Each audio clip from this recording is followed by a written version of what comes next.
ಸ್ನೇಹಿತರೆ, ಇವತ್ತಿನ ತರಗತಿಯಲ್ಲಿ DVG ಅವರ ಮಂಕುತಿಮ್ಮನ ಕಗ್ಗದಿಂದ ಆಯ್ದ ಭಾಗಗಳನ್ನು ಇವತ್ತು ನಾವು ಚರ್ಚೆ ಮಾಡೋಣ.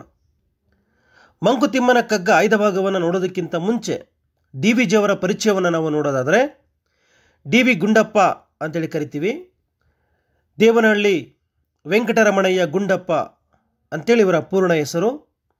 1887ರಿಂದ 1975ರವರೆಗೂ ಕೂಡ ನಮ್ಮ ನಡುವೆ ಜೀವಿಸಿದ್ದಂತಹ ಕನ್ನಡದ ಒಬ್ಬ ಪ್ರಮುಖ ವಾಗ್ಮಿ.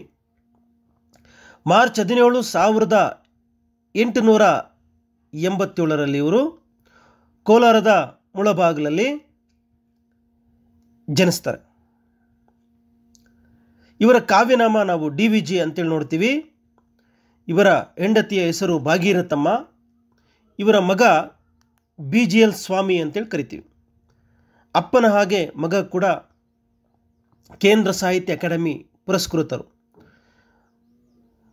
ಹಸಿರು ಹೊನ್ನು ಅಂತಕ್ಕಂಥ ಕೃತಿಗೆ ಅವರ ಮಗರಾಗಿರ್ತಕ್ಕಂಥ BGL ಸ್ವಾಮಿ ಅವರಿಗೆ ಪ್ರಶಸ್ತಿ ಬಂದಿರತಕ್ಕಂಥದ್ದನ್ನು ನಾವಿಲ್ಲಿ ನೆನಪು ಮಾಡ್ಕೋಬಹುದು. ಹಾಗಾಗಿ ಕನ್ನಡ ಸಾಹಿತ್ಯವನ್ನು ನಾವು ಪರಿಗಣಿಸಿದಾಗ ಅಪ್ಪನ ಹಾಗೆ ಮಗ ಕೂಡ ಸಾಹಿತಿಯಾಗಿ ಹೆಸರು ಪಡೆದುಕೊಂಡಿರ್ತಕ್ಕಂಥದ್ದು ಹಾಗೂ ಕೇಂದ್ರ ಸಾಹಿತ್ಯ ಅಕಾಡೆಮಿ ಬಹುಮಾನಗಳನ್ನು ಪಡ್ಕೊಂಡಿರ್ತಕ್ಕಂಥವ್ರು ನಾವು ಇಬ್ಬರು ಜೋಡಿಗಳನ್ನು ನೋಡಬಹುದು. ಒಂದು ಕುವೆಂಪು ಹಾಗೂ ಪೂರ್ಣಚಂದ್ರ ತೇಜಸ್ವಿ ಅವರನ್ನು ಗಮನಿಸಿದರೆ, ಇನ್ನೊಂದು ಕಡೆಗೆ DVG ಅವ್ರನ್ನೂ ಮತ್ತು ಅವ್ರ ಮಗನಾಗಿರ್ತಕ್ಕಂತಹ BGL ಸ್ವಾಮಿ ಅವರನ್ನು ನಾವಿಲ್ಲಿ ಗಮನಿಸಬೇಕಾಗತ್ತೆ. DVG ಅವರ ಕೃತಿಗಳನ್ನು ನಾವು ನೋಡೋದಾದರೆ, ನಿವೇದನ, ಉಮರನ ಹೊಸಗೆ, ಶ್ರೀಮದ್ ಭಗವದ್ಗೀತಾ ತಾತ್ಪರ್ಯ, ಮಂಕುತಿಮ್ಮನ ಕಗ್ಗ, ಮರುಳಮುನಿಯನ ಕಗ್ಗ, ಶ್ರೀರಾಮ ಪರೀಕ್ಷಣಂ, ಜ್ಞಾಪಕ ಚಿತ್ರಮಾಲೆ, ಜೀವನ ಸೌಂದರ್ಯ ಮತ್ತು ಸಾಹಿತ್ಯ, ಸಂಸ್ಕೃತಿ ಇತ್ಯಾದಿ ಕೃತಿಗಳನ್ನು ನಾವಿಲ್ಲಿ ನೆನಪು ಮಾಡ್ಕೋಬಹುದು. ಇವರ ಸಾಹಿತ್ಯವನ್ನು ಪರಿಗಣಿಸಿ ಇವರಿಗೆ ಕೇಂದ್ರ ಸಾಹಿತ್ಯ ಅಕಾಡೆಮಿ ಗೌರವ ಅಂತಕ್ಕಂಥದ್ದು ಲಭಿಸಿದೆ. ಭಾರತ ಸರ್ಕಾರದ ಪದ್ಮಭೂಷಣ ಪ್ರಶಸ್ತಿ ಸಿಕ್ಕಿದೆ. ಮೈಸೂರು ವಿಶ್ವವಿದ್ಯಾಲಯದ ಡಿಲೀಟ್ ಗೌರವ ಅಂತಕ್ಕಂಥದ್ದು ಇವರಿಗೆ ಸಿಕ್ಕಿದೆ.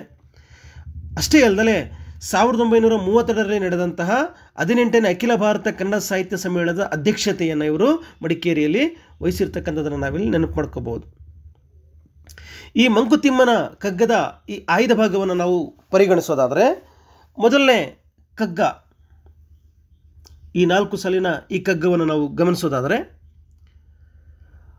ಬಾಳ ಹಳಿವುದೇತಕ್ಕೆ, ಗೋಳ ಕರೆವುದೇತಕ್ಕೆ, ಬಾಳಿದಲ್ಲದೆ ತಪ್ಪದೇನ ಮಾಡಿದೊಡಂ, ಕೇಳಿಯದು ಬೊಮ್ಮನಾಡಿಪನು ನೀನದರೊಳಗೆ ಪಾಲ್ಗೊಳ್ಳಲಬೇಡ ಮಂಕುತಿಮ್ಮ. ನೋಡಿ, ಹೀಗೆ ಹೇಳ್ತಾರೆ.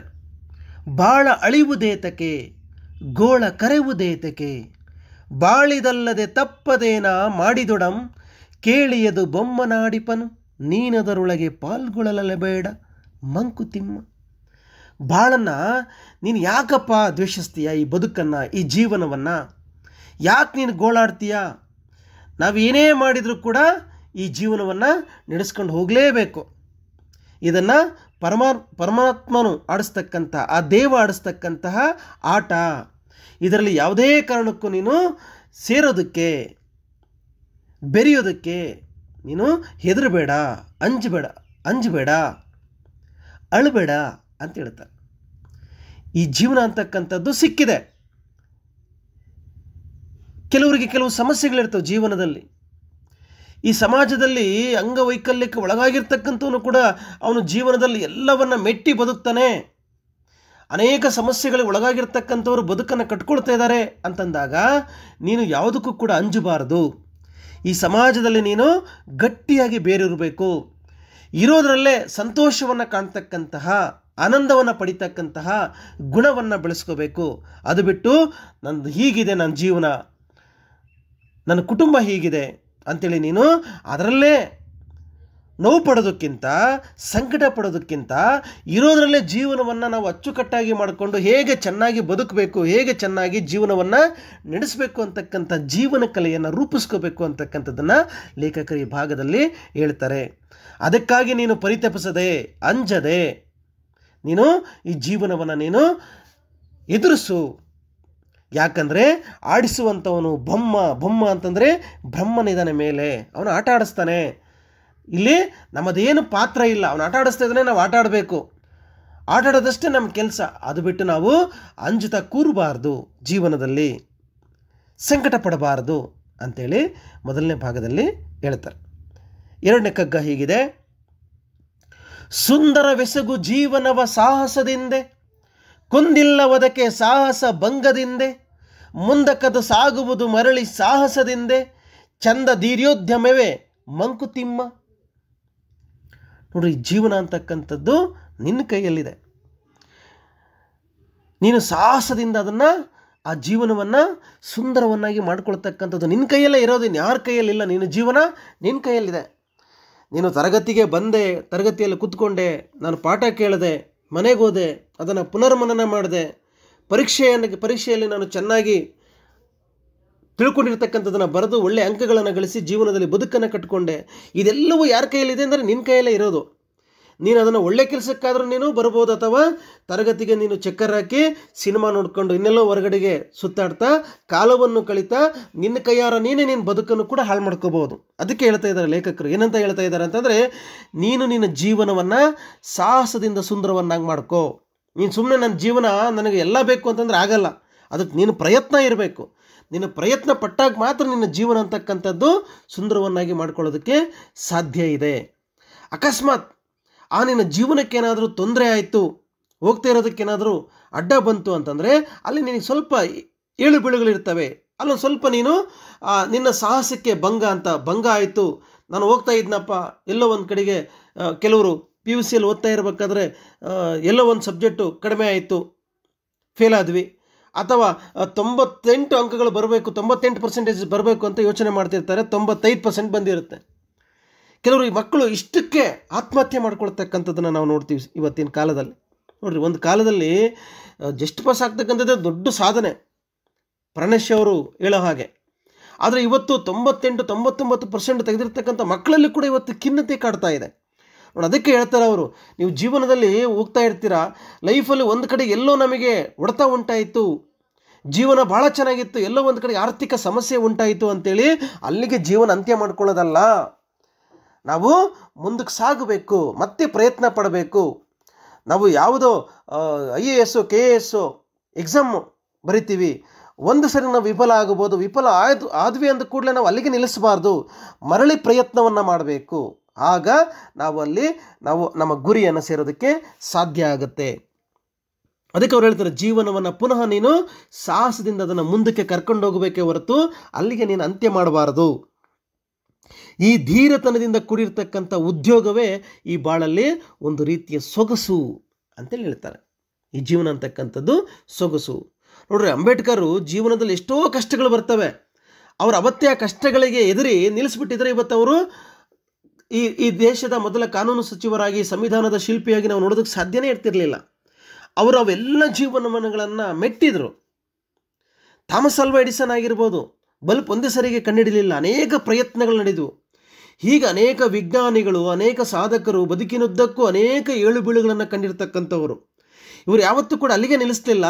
ಆ ಪ್ರಯತ್ನಗಳೇ ಮುಂದೆ ಅವರನ್ನು ಏನು ಮಾಡಿದ್ವು, ಸಮಾಜದಲ್ಲಿ ಒಳ್ಳೆಯ ವ್ಯಕ್ತಿಗಳನ್ನಾಗಿ ರೂಪಿಸಿದ್ವು, ಒಳ್ಳೆಯ ಸಾಧಕರನ್ನಾಗಿ ಅವರನ್ನು ಮುಂದಕ್ಕೆ ತಗೊಂಬಂದ್ವು ಅಂತೇಳಿ ಲೇಖಕರಲ್ಲಿ ಹೇಳ್ತಾರೆ. ಹಾಗಾಗಿ ಇಂತಹ ಜೀವನವನ್ನು ನಾವು ಸುಂದರವನ್ನಾಗಿ ಮಾಡ್ಕೋಬೇಕು. ಸುಂದರವನ್ನಾಗಿ ಮಾಡ್ಕೊಳ್ತಕ್ಕಂಥ ಸಂದರ್ಭದಲ್ಲಿ ಒಮ್ಮೊಮ್ಮೆ ಏಳು ಬೀಳುಗಳಾಗ್ತಕ್ಕಂಥದ್ದು ಸಹಜ. ಆದರೆ ಅಲ್ಲಿಗೆ ನಾವು ಆ ಬಾಳನ್ನು, ಜೀವನವನ್ನು ನಿಲ್ಲಿಸ್ಕೋಬಾರ್ದು. ನಾವು ಆ ಜೀವನವನ್ನು ನಮ್ಮ ಕೈಯಲ್ಲಿ ಇರುತ್ತೆ, ಅದನ್ನು ನಾವು ಆ ಜೀವನದ ಕಲೆಯನ್ನು, ಪ್ರಯೋಗವನ್ನು ಮಾಡಿ ಆ ಬದುಕನ್ನು ನಾವು ಸುಂದರವಾಗಿ ಇನ್ನಷ್ಟು ಮುಂದಕ್ಕೆ ಅದನ್ನು ನಾವು ಸಾಹಸದಿಂದ ಆ ಜೀವನವನ್ನು ತಗೊಂಡೋಗಬೇಕು. ಇಂತಹ ಧೀರತನದಿಂದ ಕೂಡಿರತಕ್ಕಂತಹ ಈ ಬದುಕೆ, ಈ ಉದ್ಯೋಗವೇ ಬಾಳಲ್ಲಿ ಒಂದು ರೀತಿಯ ಸೊಗಸಿಗೆ ಕಾರಣವಾಗುತ್ತೆ ಅಂತೇಳಿ ಹೇಳ್ತಾರೆ.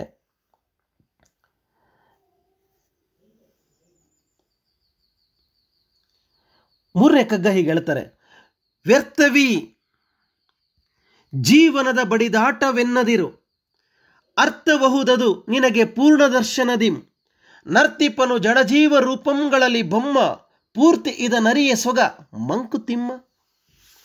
ನೋಡ್ರಿ, ಮೂರನೇ ಕಗ್ಗದಲ್ಲಿ ಹೇಳ್ತಾನೆ, ವ್ಯರ್ಥವಿ ಜೀವನದ ಬಡಿದಾಟವೆನ್ನದಿರು, ಅರ್ಥಬಹುದುದು ನಿನಗೆ ಪೂರ್ಣ ದರ್ಶನದಿಂ, ನರ್ತಿಪನು ಜಡಜೀವ ರೂಪಂಗಳಲ್ಲಿ ಬೊಮ್ಮ, ಪೂರ್ತಿ ಇದ ನರಿಯ ಸೊಗ ಮಂಕುತಿಮ್ಮ. ನರ್ತಿಪನು ನಾಟ್ಯ ಆಡ್ತಾ ಇದ್ದಾನೆ, ಬ್ರಹ್ಮ ಸೊಗಸು. ನೋಡಿ ಇಲ್ಲಿ ಏನು ಹೇಳ್ತಿದ್ದಾನೆ ಲೇಖಕರು, ಏನು ಹೇಳ್ತಾ ಇದ್ದಾರೆ? ಈ ಜೀವನದ ಬಡಿದಾಟವನ್ನು, ಈ ಸೆಣಸಾಟವನ್ನು ನೀನು ವ್ಯರ್ಥ ಅಂತೇಳಿ ಕರಿಬೇಡ. ಅದರ ಸಂಪೂರ್ಣ ದರ್ಶನವನ್ನು ನೀನು ಮಾಡ್ದಲೇ ನೀನು ಈ ತೀರ್ಮಾನಕ್ಕೆ ಬಂದಿದೆಯಾ? ಹಾಗಾಗಿ ಮೊದಲು ನೀನು ಕಷ್ಟಗಳಿಗೆ ಮುಖಾಮುಖಿಯಾಗು. ಫಸ್ಟು ಆ ಕಷ್ಟಗಳನ್ನು ಎದುರಿಸ್ತು. ನೀನು ಕಷ್ಟಗಳನ್ನು ಎದುರಿಸದೆ ಸೋಲನ್ನು ಒಪ್ಕೋಬೇಡ.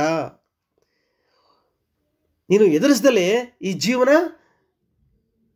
ಸರಿ ಇಲ್ಲ, ಏನಪ್ಪ ಇದು ಜೀವನ ಅಂತೇಳಿ ನೀನು ಕುತ್ಕೋಬೇಡ. ಮೊದಲು ನೀನು ಆ ಕಷ್ಟ ಸುಖಗಳಿಗೆ ಮುಖಾಮುಖಿಯಾಗಬೇಕು. ಮುಖಾಮುಖಿಯಾಗಿ ಅದನ್ನು ಎದುರಿಸಬೇಕು. ಎದುರಿಸಲಾರದೆ ನೀನು ಈ ಬದುಕನ್ನು ಕುರಿತು ಅವಹೇಳನಕಾರಿಯಾಗಿ ನೀನು ಮಾತಾಡಬಾರ್ದು ಅಂತೇಳಿ ಹೇಳ್ತಾರೆ. ಅದರ ಸಂಪೂರ್ಣ ದರ್ಶನವನ್ನು ಕಂಡಾಗ ಮಾತ್ರ ಸಕಲ ಜಡಜೀವಿಗಳ ರೂಪಗಳಲ್ಲೂ ಕೂಡ ಪರಮಾತ್ಮನ ಇರುವಿಕೆಯನ್ನು ನಾವು ಕಾಣ್ತೀವಿ. ನಮಗೆ ಆ ಬದುಕಿನ ಅನುಭವಗಳಾದಾಗಲೇ ನಮಗೇನಾಗುತ್ತೆ, ಆ ಪ್ರತಿಯೊಂದರಲ್ಲೂ ಕೂಡ ಒಂದು ಯಾವುದು ಶಕ್ತಿ ನಮ್ಮನ್ನು ನಡೆಸ್ತಾ ಇದೆ ಅಂತಕ್ಕಂಥದ್ದು ನಮಗೆ ಗೊತ್ತಾಗುತ್ತೆ. ಹಾಗಾಗಿ ಇದನ್ನು ಪೂರ್ತಿಯಾಗಿ ನೀನು ಈ ಬದುಕಿನ ಆ ಏರಿಳಿತಗಳನ್ನು ನೀನು ಅರ್ಥ ತಿಳ್ಕೊಂಡಾಗ ಮಾತ್ರನೇ ನೀನು ಅತ್ಯಂತ ಸುಖವನ್ನು ಅನುಭವಿಸೋದಕ್ಕೆ ಸಾಧ್ಯ. ಹಾಗಾಗಿ ನೀನು ಈ ಬದುಕನ್ನು ನೀನು ಯಾವತ್ತೂ ಕೂಡ ವ್ಯರ್ಥ ಅಂತ ನೀನು ಭಾವಿಸಬೇಡ.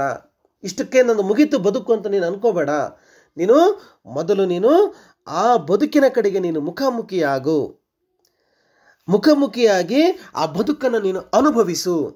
ಆ ಬದುಕನ್ನು ಅನುಭವಿಸಿದಾಗ ನೀನು ಅತ್ಯಂತ ಸುಖವನ್ನು, ಆನಂದವನ್ನು ನೀನು ಪಡಿತೀಯ. ಇದೇ ಜೀವನದ ಸತ್ಯ. ಜಗತ್ತನ್ನು ವಿಸ್ತಾರದಿಂದ ನಾವು ನೋಡಬೇಕು. ನೋಡಿ, ಕೋವಿಡ್ ಬಂತು, ಇತ್ತೀಚೆಗೆ ಕೋವಿಡ್ ಬಂದು ಅನೇಕ ಜನ ಸತ್ತೋಗ್ಬಿಟ್ರು. ಆದರೆ ಈ ಕೋವಿಡ್ ಕೂಡ ಮನುಷ್ಯನಿಗೆ ಬದುಕನ್ನು ನೋಡೋದನ್ನು ಕಲಿಸ್ತು. ಒಂದು ಹೊಸ ನೋಟವನ್ನು ಕಲಿಸ್ತು. ಒಂದು ಕಡೆಗೆ ಸಾವು, ಇನ್ನೊಂದು ಕಡೆಗೆ ಬದುಕಿಗಾಗಿ ನಡೆಸ್ತಕ್ಕಂಥ ಹೋರಾಟಗಳು, ಅನೇಕ ಜನರ ಬದುಕಿನ ಆ ಕಷ್ಟಗಳು ನಮ್ಮೊಳಗೆ ಹೊಸ ಆಲೋಚನೆಯನ್ನು, ಹೊಸ ಬದುಕಿನ ಬಗೆಗಿನ ಆ ಗಟ್ಟಿತನವನ್ನು ಉಂಟು ಮಾಡಿದ್ದು. ಹಾಗಾಗಿ ಆ ಹಿನ್ನೆಲೆಗಳಲ್ಲಿ ನಾವೇನು ಮಾಡಬೇಕು, ನೋಡಬೇಕು. ಯಾವತ್ತೂ ಕೂಡ ನಾವು ಒಂದೇ ನೆಲೆಯಲ್ಲಿ ನೋಡಬಾರ್ದು. ಯಾವ ಒಬ್ಬ ಹುಡುಗ ಮನೇಲಿ ಕೂತ್ಕೊಂಡು ಓದ್ತಾ ಇರಬೇಕಾದ್ರೆ ಸೊಳ್ಳೆ ಬರ್ತದೆ. ಸೊಳ್ಳೆ ಕಚ್ಚೋದಕ್ಕೆ ಬಂದಾಗ ಗುಯ್ ಅಂತ ಶಬ್ದ ಬಂದಾಗ ಅವನೇನು ಮಾಡ್ತಾನೆ, ಒಂದು ಸೊಳ್ಳೆ ಬೆಟ್ ತಗೊಂಡು ಏನು ಮಾಡ್ತಾನೆ, ಅದನ್ನು ಸಾಯಿಸ್ತಾನೆ. ನಮ್ಮ ದೃಷ್ಟಿಯಲ್ಲಿ ಓದ್ತಾ ಇರಬೇಕಾದ್ರೆ ಸಾಯಿಸ್ತಕ್ಕಂಥದ್ದು ಸರಿಯಾಗಿರ್ಬೋದು, ನಮಗೆ ತೊಂದರೆ ಮಾಡ್ತಾ ಇದೆ ಅಂತೇಳಿ. ನಾವು ಸೊಳ್ಳೆಯ ದೃಷ್ಟಿಯಲ್ಲಿ ನೋಡಿದಾಗ ಅದು ಇನ್ನೊಂದು ರೀತಿಯಲ್ಲಿ ಕಾಣಿಸ್ಕೊಳ್ಳುತ್ತೆ. ಹಾಗಾಗಿ ಬದುಕು ಅಂತಕ್ಕಂಥದ್ದನ್ನು ನಾವು ಅನುಭವ ಆದಾಗಲೇ ನಮಗೆ ಆ ಬದುಕು ಅಂತಕ್ಕಂಥದ್ದು ಇನ್ನೊಂದು ರೀತಿಯಲ್ಲಿ ಕಾಣುತ್ತೆ. ಇನ್ನೊಂದು ರೀತಿಯಲ್ಲಿ ಕಂಡಾಗಲೇ ನಮಗೆ ಆ ಸಂತೋಷ ಅಂತಕ್ಕಂಥದ್ದು, ಆ ಆನಂದ ಅಂತಕ್ಕಂಥದ್ದು ಕಾಣೋದಕ್ಕೆ ಸಾಧ್ಯ. ಅನೇಕ ಜನ, ನೀವು ಅಮೆಜಾನ್ನ ಮಾಲೀಕನಾಗಿರ್ತಕ್ಕಂಥ ಸ್ಟೀವ್ ಜಾಬ್ಸ್ ಆಗಿರ್ಬೋದು, ಅಥವಾ ಬಿಲ್ಗೇಟ್ಸ್ ಆಗಿರ್ಬೋದು, ಇವರೆಲ್ಲರೂ ಕೂಡ ಒಂದೇ ಸರಿ ಶ್ರೀಮಂತರು ಆಗಿರ್ತಕ್ಕಂಥದ್ದಲ್ಲ. ನೀವು ಅವರ ಬಯೋಗ್ರಫಿಯನ್ನು ನೋಡಿದರೆ, ಅವರ ಜೀವನವನ್ನು ನೋಡಿದರೆ, ನೀವು ಅನೇಕ ಏಳುಬೀಳುಗಳನ್ನು ಕಂಡುಕೊಂಡೇ ಅವರೊಂದು ದೊಡ್ಡ ಸಾಮ್ರಾಜ್ಯವನ್ನು ಸ್ಥಾಪನೆ ಮಾಡಿರ್ತಕ್ಕಂಥದ್ದು. ಪ್ರತಿಯೊಬ್ಬರು, ಧೀರುಭಾಯ್ ಅಂಬಾನಿ ಕೂಡ ಕೆಳಮಟ್ಟದಿಂದಲೇ ಅವರು ಮೇಲ್ಸ್ಥಿತಿಗೆ ಸಾಗಿರ್ತಕ್ಕಂಥದ್ದು. ಹೀಗೆ ಅನೇಕ ಜನ ಸಾಧಕರು ಜೀವನವನ್ನು ಅರ್ಧಕ್ಕೆ ನಿಲ್ಲಿಸಲಿಲ್ಲ. ಅವರು ಮುಗಿತಿಲ್ಲಿಗೆ ಅಂತ ಅಂದ್ಕೊಂಡ್ಲಿಲ್ಲ. ಅವುಗಳನ್ನೆಲ್ಲ ಫೇಸ್ ಮಾಡಿ ಜೀವನದಲ್ಲಿ ಅನೇಕ ಅನುಭವಗಳನ್ನು ಪಡ್ಕೊಂಡು ಅವ್ರು ಏನು ಮಾಡಿದರು, ಅವರು ಬದುಕನ್ನು ಕಂಡ್ರು ಅಂತ ಹೇಳ್ತಾರೆ. ಹಾಗಾಗಿ ನಾವು ಕೂಡ ಆ ಬದುಕಿಗೆ ಮುಖಾಮುಖಿಯಾಗಿ ನಾವು ಆ ಆನಂದವನ್ನು, ಆ ಅನುಭವವನ್ನು ಅನುಭವಿಸಬೇಕು ಅಂತ ಹೇಳ್ತಾರೆ. ಆಗಲೇ ಆ ಬದುಕು ಅಂತಕ್ಕಂಥದ್ದು ಸೊಗಸಿನಿಂದ ಕೂಡಿರುತ್ತೆ. ಯಾಕಂದರೆ ನಮ್ಮ ಜೀವನದಲ್ಲಿ ಆ ಬೊಮ್ಮ ನರ್ತನವನ್ನು ಮಾಡ್ತಾನೆ, ಆಟವನ್ನು ಆಡಿಸ್ತಾನೆ. ಹಾಗಾಗಿ ನಾವು ಆ ಜೀವನವನ್ನು ಅರ್ಥಾಗ ಮಾತ್ರ ಆ ಬದುಕಿಗೊಂದು ಅರ್ಥ ಸಿಗುತ್ತೆ, ಆ ಅರ್ಥ ನಮ್ಮ ಗಮನಕ್ಕೆ ಬರುತ್ತೆ ಅಂತ ಹೇಳ್ತಾರೆ. ಇನ್ನು ಮುಂದಿನ ಕಗ್ಗವನ್ನು ನೋಡೋದಾದರೆ, ಅನ್ನದಾತುರಕ್ಕಿಂತ ಚಿನ್ನದಾತುರ ತೀಕ್ಷ್ಣ, ಚಿನ್ನದಾತುರಕ್ಕಿಂತ ಹೆಣ್ಣು ಗಂಡೊಲವು, ಮುನ್ನಣೆಯ ದಾಹವೀ ಎಲ್ಲ ಕಂ, ತೀಕ್ಷ್ಣತಮ ತಿನ್ನುವುದಾತ್ಮವನೇ ಮಂಕುತಿಮ್ಮ. ನೋಡಿ, ಈ ಭಾಗದಲ್ಲಿ ಹೇಳ್ತಾರೆ, ಏನು ಹೇಳ್ತಾರೆ, ಮನುಷ್ಯನಿಗೆ ಅವನ ಹಸಿವನ್ನು ತಣಿಸ್ತಕ್ಕಂಥದ್ದು ಮೊದಲನೇ ಕೆಲಸ. ಮೊದಲು ಅವನ ಹಸಿವನ್ನು ತಣಿಸ್ಬೇಕು. ಅದಕ್ಕೆ ಯಾವುದು ಬೇಕು? ಅನ್ನ ಬೇಕು. ಆದರೆ ಇಲ್ಲಿ ಹೇಳ್ತಾ ಇದ್ದಾರೆ, ಅನ್ನಕ್ಕಿಂತಲೂ ಬಹಳ ತೀಕ್ಷ್ಣವಾಗಿರ್ತಕ್ಕಂಥದ್ದು ಯಾವುದು ಅಂತಂದರೆ ಹಣದ ವ್ಯಾಮೋಹ, ಚಿನ್ನದ ವ್ಯಾಮೋಹ ಅಂತ ಹೇಳ್ತಾ ಇದ್ದಾರೆ. ಈ ಚಿನ್ನದ ಹಣದ ವ್ಯಾಮೋಹಕ್ಕಿಂತಲೂ ಇನ್ನೂ ತೀಕ್ಷ್ಣವಾಗಿರ್ತಕ್ಕಂಥದ್ದು ಯಾವುದು ಅಂತಂದರೆ ಗಂಡು ಮತ್ತು ಹೆಣ್ಣಿನ ನಡುವೆ ಇರ್ತಕ್ಕಂತಹ ಪ್ರೀತಿ, ಒಲವು, ಆಕರ್ಷಣೆ ಅಂತ ಹೇಳ್ತಾರೆ ಅವರು. ವ್ಯಾಮೋಹ. ಈ ಹಣದ ವ್ಯಾಮೋಹಕ್ಕಿಂತಲೂ ಮಿಗಿಲಾದದ್ದು ಯಾವುದು? ಹೆಣ್ಣು ಗಂಡುಗಳ ನಡುವೆ ಇರ್ತಕ್ಕಂಥ ಒಲವು, ಪ್ರೀತಿ, ಆಕರ್ಷಣೆಗಳು ಅಂತ ಹೇಳ್ತಾರೆ. ಇವೆಲ್ಲವನ್ನು ಮೀರಿದ ದಾಹ ಯಾವುದು ಅಂತಂದರೆ ಅವನಿಗೆ ಸಮಾಜದಲ್ಲಿ ಮಾನ್ಯತೆಯನ್ನು ಪಡಿಬೇಕು ಅಂತಕ್ಕಂಥದ್ದು, ಕೀರ್ತಿಯ ಮೋಹ ಅಂತಕ್ಕಂಥದ್ದು. ಇದು ಅವನ ಆತ್ಮವನ್ನೇ ಬಲಿ ತಗೊಳುತ್ತೆ, ಅವನ ಆತ್ಮವನ್ನೇ ಇದು ತಿನ್ನುತ್ತೆ ಅಂತ ಹೇಳುತ್ತೆ. ನೋಡ್ರಿ, ಪ್ರತಿಯೊಂದರಲ್ಲೂ ಮನುಷ್ಯನ ಗುಣವನ್ನು ಹೇಳ್ತಾ ಇದ್ದಾರೆ ಇಲ್ಲಿ. ಮನುಷ್ಯನಿಗೆ ಹಸಿವು ನಿಗ್ಸ್ಕೊಳ್ಳೋದು ಬಹಳ ಮುಖ್ಯ. ಹಾಗಾಗಿ ಅನ್ನ ಅವನಿಗೆ ಪರಬ್ರಹ್ಮ ಸ್ವರೂಪ. ಅನ್ನದ ಬೆಲೆ ಗೊತ್ತಿರ್ತಕ್ಕಂಥವನಿಗೆ ಮಾತ್ರ ಅದರ ಮೌಲ್ಯ ಗೊತ್ತಿರುತ್ತೆ. ಹಾಗಾಗಿ ಅನ್ನ ತುಂಬ ಮುಖ್ಯ. ಅದನ್ನು ಅನೇಕ ಜನ ಹೇಳ್ತಾರೆ. ಸರ್ವಜ್ಞನು ಕೂಡ ಅನ್ನದ ಬಗ್ಗೆ ಬಹಳ ಮುಖ್ಯವಾಗಿ ಚರ್ಚೆ ಮಾಡ್ತಾರೆ. ನೋಡ್ರಿ, ಅನ್ನಕ್ಕಿಂತಲೂ ಕೂಡ ಬಹಳ ಮುಖ್ಯ ಈ ಸಮಾಜದಲ್ಲಿ ಇವತ್ತು ಯಾವುದು ಮುಖ್ಯ ಆಗಿಬಿಟ್ಟಿದೆ ಅಂತಂದರೆ ಇವತ್ತು ಚಿನ್ನ ಬಹಳ ಮುಖ್ಯ ಆಗಿಬಿಟ್ಟಿದೆ. ಇವತ್ತು ಹಣ ಮುಖ್ಯ ಆಗಿದೆ. ಅದನ್ನೇ ಕುರಿತನೆ ಕನಕದಾಸರು ಒಂದು ಕಡೆಗೆ ರೊಕ್ಕ ಅಂತ ಹೇಳ್ತಾರೆ. ರೊಕ್ಕ ಅಂತಕ್ಕಂಥದ್ದು ಹೆಂಗೆಲ್ಲ, ಯಾರು ಪುರಂದರದಾಸರು, ಹಿಂಗೆಲ್ಲ ರೊಕ್ಕ ಅಂತಕ್ಕಂಥದ್ದು ಈ ಸಮಾಜವನ್ನು ಆಟ ಆಡಿಸುತ್ತೆ. ದರಾ ಬೇಂದ್ರೆ ಅವರು ಕುರುಡು ಕಂಚಣ ಕುಣಿಯುತ್ತಲಿತ್ತು, ಕಾಲಿಗೆ ಬಿದ್ದವರ ತುಳಿಯುತ್ತಲಿತ್ತು, ಕುರುಡು ಕಂಚಣ ತಮ್ಮ ಪದ್ಯದಲ್ಲಿ ಈ ಹಣ ಅಂತಕ್ಕಂಥದ್ದು ಯಾವ ರೀತಿಯಲ್ಲಿ ನರ್ತನ ಮಾಡುತ್ತೆ ಸಮಾಜದಲ್ಲಿ. ಚಿಕ್ಕವರು ದೊಡ್ಡವರು ಅನ್ನೋದೇ, ಬಾಣಂತಿಯರು ಅನ್ನೋದೇ ಹೇಗೆ ತನ್ನ ಅಟ್ಟಹಾಸವನ್ನು ಬೀರ್ತಾ ಇದೆ ಅಂತೇಳಿ ಬೇಂದ್ರೆ ಅವರು ಹೇಳ್ತಾರೆ. ನೋಡಿ, ಹಾಗಾಗಿ ಇವತ್ತು ಅನ್ನಕ್ಕಿಂತಲೂ ಇವತ್ತು ಯಾವುದು ಮೌಲ್ಯವನ್ನು ಪಡ್ಕೊಳ್ತಾ ಇದೆ? ಅನ್ನ ಪಡ್ಕೋಬೇಕಾಗಿತ್ತು ಇವತ್ತು. ಆದರೆ ಅನ್ನಕ್ಕಿಂತಲೂ ಮೌಲ್ಯವನ್ನು ಯಾವ್ದು ಪಡ್ಕೊಳ್ತಾ ಇದೆ? ಚಿನ್ನ, ಹಣ ಪಡ್ಕೊಳ್ತಾ ಇದೆ. ಹಣಕ್ಕಿಂತಲೂ ಮೌಲ್ಯವನ್ನು ಇವತ್ತು ಯಾವ್ದು ಪಡ್ಕೊಳ್ತಾ ಇದೆ? ಮನುಷ್ಯ ಯಾವ ಕಡೆ ಸಾಗ್ತಾ ಇದ್ದಾನೆ? ಹೆಣ್ಣು ಗಂಡಿನ ನಡುವೆ ಇರ್ತಕ್ಕಂಥ ಪ್ರೀತಿ, ಆಕರ್ಷಣೆ ಕಡೆಗೆ ಇವತ್ತು ಹೋಗ್ತಾ ಇದ್ದಾನೆ. ಇವತ್ತು ಅದಕ್ಕಿಂತಲೂ ಮನ್ನಣೆಯನ್ನು ಇನ್ನೊಂದು ಯಾವುದು ಪಡ್ಕೊಳ್ತಾ ಇದೆ? ಇನ್ನೊಂದು ಯಾವುದು ದಾಹ ಇದೆ ಅಂತಂದರೆ ಇವತ್ತು ಕೀರ್ತಿಯ ದಾಹ ಇದೆ, ಗೌರವದ ದಾಹ ಇದೆ. ಇವತ್ತು ದುಡ್ಡು ಕೊಟ್ಟಾದರೂ ನಾನು ಪ್ರಶಸ್ತಿಯನ್ನು ಪಡ್ಕೋಬೇಕು, ಇವತ್ತು ನಾನು ದುಡ್ಡು ಕೊಟ್ಟಾದರೂ ಒಂದು ಪದವಿಯನ್ನು ಪಡ್ಕೊಂಡು ನನ್ನ ಹೆಸರಿನ ಜೊತೆಗೆ ಸೇರಿಸ್ಕೋಬೇಕು ಅಂತಕ್ಕಂಥ ದಾಹಗಳು ಇವತ್ತು ಮನುಷ್ಯರ ನಡುವೆ ಇವತ್ತು ಜಾಸ್ತಿ ಆಗ್ತಾ ಇದೆ. ಹಾಗಾಗಿ ಇವತ್ತು ಇದು ಜಾಸ್ತಿ ಆಗ್ತಾ ಇದೆ. ಹಾಗಾಗಿ ಇದು ಮುಂದೆ ನಮ್ಮನ್ನೇ ಏನು ಮಾಡುತ್ತಿದ್ದು ಸುಡುತ್ತೆ. ಇದು ಈ ದಾಹದಲ್ಲಿ ನಾವು ಈ ವ್ಯಾಮೋಹಗಳಿಂದ ನಾವು ಆದಷ್ಟು ದೂರವಿರಬೇಕು. ಇಲ್ಲಂತಂದ್ರೆ ಇವು ನಮ್ಮನ್ನು ನಾವೇ ಬಲಿ ಕೊಟ್ಕೊಳ್ಳೋ ಹಾಗೆ ಆಗುತ್ತೆ ಅಂತೇಳಿ ಹೇಳ್ತಾರೆ. ಮುಂದಿನ ಕಗ್ಗದಲ್ಲಿ ಬಂಧನವದೇನಲ್ಲ ಜೀವ ಪ್ರೇಮ, ಒಂದೇ ನಿಲೆ ಜೀವವರೇ ಬೇರೆ ತರಳೆ ಪೂರ್ಣ, ದುಂದುಗವನ್ ಅರೆಗೈದು ಸಂತಸವ ನಿಮ್ಮಡಿಪ, ಬಾಂಧವ್ಯ ದೈವ ಕೃಪೆ ಮಂಕುತಿಮ್ಮ ಅಂತೇಳಿ ಕರೀತಾರೆ. ಅಂದರೆ ಒಂದು ಜೀವವು ಇನ್ನೊಂದು ಜೀವವನ್ನು ಪ್ರೀತಿಸುವುದು ಬಂಧನ ಅಲ್ಲ, ಬೇಡಿಯಲ್ಲ. ಅದು ಒಂದೇ ಆಗಿ ನಿಂತರೆ ಜೀವನ ಅಂತಕ್ಕಂಥದ್ದು ಅರ್ಧವಾಗಿರುತ್ತೆ. ಅದು ಇನ್ನೊಂದು ಜೀವಿಯಲ್ಲಿ ಬೆರೆತು ಅರಳಿದರೆ ಆಗದು ಪೂರ್ಣ ಆಗುತ್ತೆ ಅಂತೇಳಿ ಹೇಳ್ತಾರೆ. ಯಾವತ್ತು ಒಂದು ಜೀವ ಇನ್ನೊಂದು ಜೀವದ ಜೊತೆಗೆ ಸೇರೋದು ಮುಖ್ಯ ಅಲ್ಲ, ಸೇರಿ ಅರಳಬೇಕು. ಅರಳಿದಾಗ ಮಾತ್ರ ಅದು ಪೂರ್ಣತ್ವವನ್ನು ಪಡೆಯುತ್ತೆ. ಕಷ್ಟ ಕೋಟಲೆಗಳನ್ನು ಅರ್ಧ ಮಾಡಿ ನಾವು ಸಂತೋಷವನ್ನು ಎರಡಷ್ಟು ಮಾಡಬೇಕು ಅಂತ ಹೇಳ್ತಾರೆ. ನೋಡು, ದಂದುಗ ಅಂತಂದರೆ ನಾವು ಕಷ್ಟ ಕಟ್ಟಲೆಗಳನ್ನು ಅರ್ಧ ಮಾಡಿ ನಾವು ಸಂತೋಷವನ್ನು ಏನು ಮಾಡಬೇಕು?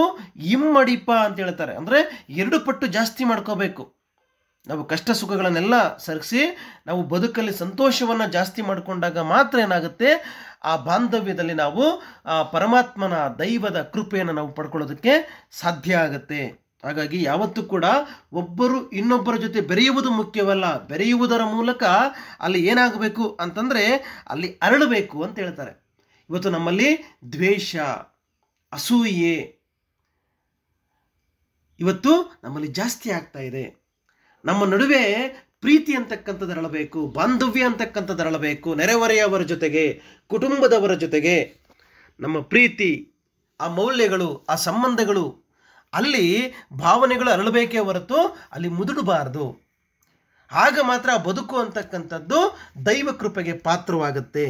ಹಾಗಾಗಿ ಇಂಥ ಕಷ್ಟ ಕೋಟಲೆಗಳನ್ನು ನಾವು ತಳ್ಳಿ ನಾವು ಯಾವುದನ್ನು ಜಾಸ್ತಿ ಮಾಡ್ಕೋಬೇಕು, ಈ ಬದುಕಲ್ಲಿ ಸಂತೋಷವನ್ನು ಹೆಚ್ಚು ಮಾಡ್ಕೋಬೇಕು ಅಂಥೇಳಿ ಜೀವನ ಕಲೆಯನ್ನು ಇಲ್ಲೇನು ಮಾಡ್ತಾರೆ ಲೇಖಕರು ಹೇಳ್ತಾರೆ.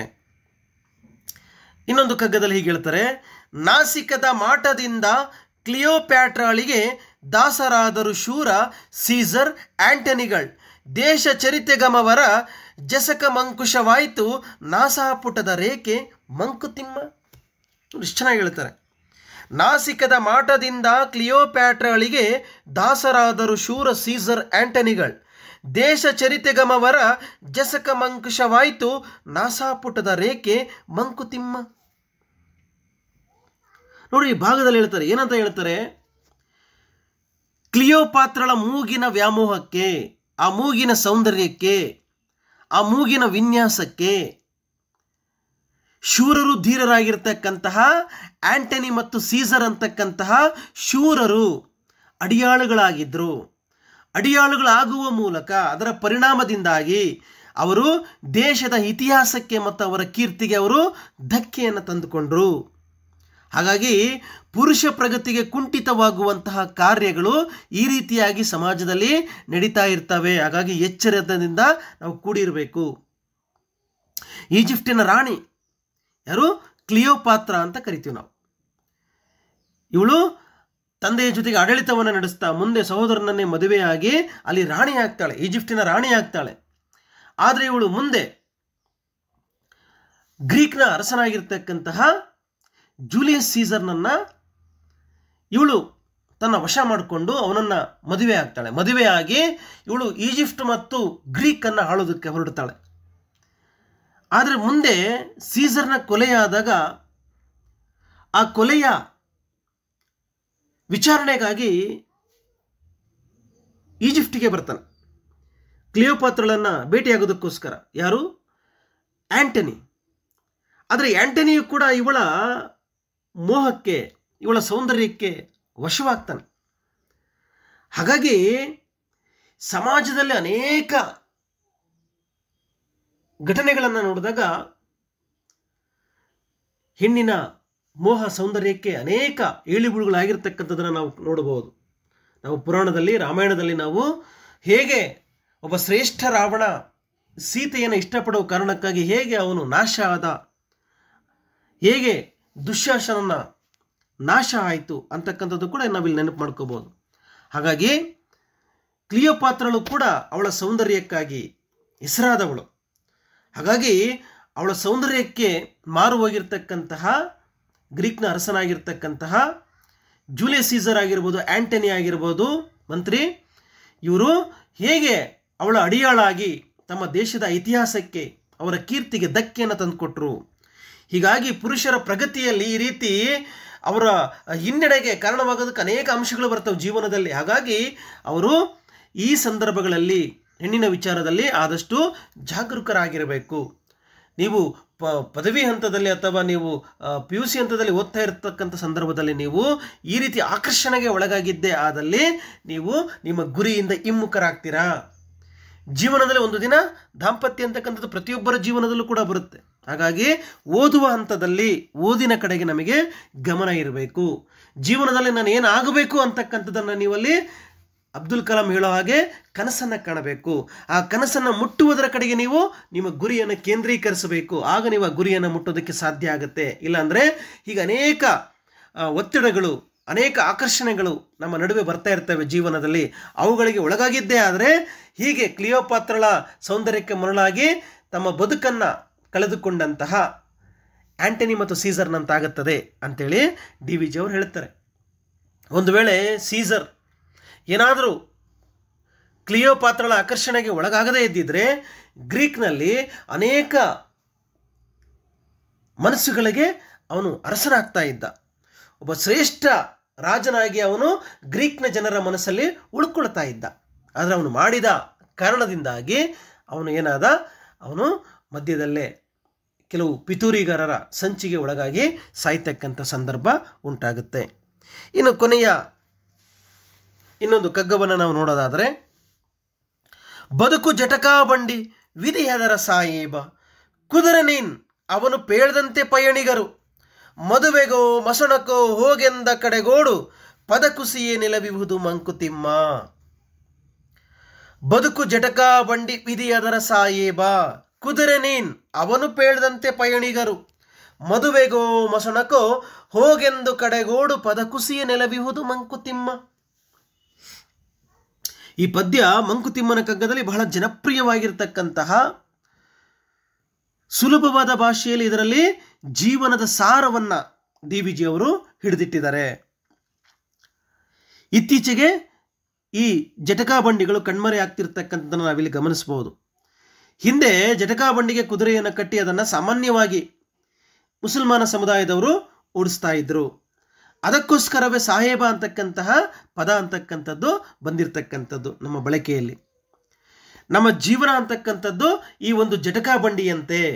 ಅದನ್ನು ಓಡಿಸ್ತಕ್ಕಂಥ ಚಾಲಕ ಅಂದರೆ ಸಾಹೇಬ, ಚಾಲಕ ಯಾರು? ವಿಧಿ ಅಂತ ಹೇಳ್ತಾರೆ ಡಿ.ವಿ.ಜಿ ಅವರು.